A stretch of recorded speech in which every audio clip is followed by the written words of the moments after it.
And Congressman John Ratcliffe, he's been involved in nearly all the interviews. And, sir, good morning to you, and thank you for coming back. I want to try and move this forward. We believe public hearings will happen, perhaps within 2 weeks. Who is the strongest witness for Adam Schiff? Who would he call first? Well, it wouldn't be Adam Schiff, even though he's a material witness. I don't know who the Democrats would bring forward because there hasn't been any witness who has credibly put forth any information that would support that something illegal happened on the call. As Catherine Herridge just reported, Tim Morrison was just the latest to confirm that there was nothing illegal or improper.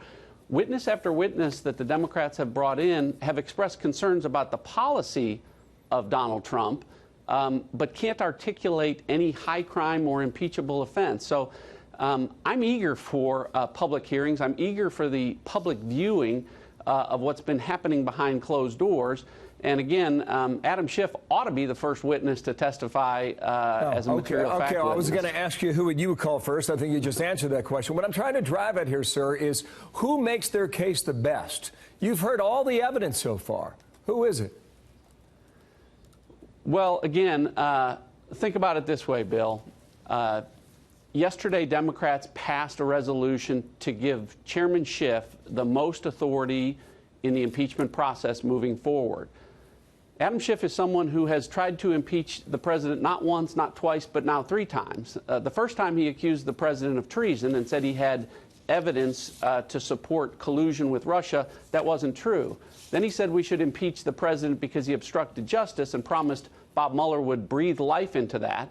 Until Bob Mueller admitted that his obstruction analysis was under a legal standard and burden of proof that didn't exist. So now we're on to fake impeachment effort number 3, surrounded by a whistleblower who first met with, yeah, that's right, the staff of Chairman Schiff. The details of that haven't been released. Chairman Schiff won't release the Inspector General's sworn testimony, which will confirm the contacts between Chairman Schiff and the whistleblower.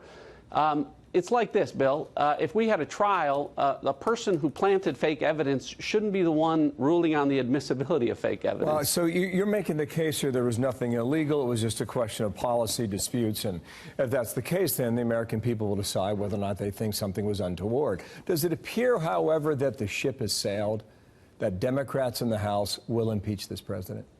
I think so. Unfortunately, you saw it yesterday. Only 2 Democrats had the courage to really look at the facts here and say, listen, we've got to stop trying to impeach this guy and get on with the business of the American people. Unfortunately, the Democrats are lining up behind their leadership. But at the end of the day, the truth will defend itself. Again, when we have a public hearing of this, there's nothing to this. And the American people will see that. Okay, Donald Trump is not the guilty one. 2 more things quickly here. Mike McCall was here 2 days ago. He said the whistleblower was complicit with Adam Schiff. If that is true, can you prove it in a public hearing? Well, we can if we have access to either sworn testimony of the whistleblower or Chairman Schiff and his staff. Again, what the people need to understand is that this impeachment process didn't start by a whistleblower going to the Inspector General of the intelligence community. It started by that person going to Chairman Schiff's staff, talking with them, and then going to the Inspector General. The details of that, Bill, when they met, what they talked about, whether they were directed, whether it was coordinated, will tell us whether or not this impeachment effort was orchestrated or organic. And those are material facts. And Adam Schiff is one of the folks that has knowledge of those relevant facts, and we ought to have the opportunity to cross-examine him. Last question here. The president suggested he would have a fireside chat of sorts to read the transcript aloud to the American people. Think that's a good idea? I don't think the president should have to do that. I'm always happy when the president addresses the American people directly, but we shouldn't be wasting any more time on this. No Democrat can even articulate a high crime or impeachable offense here.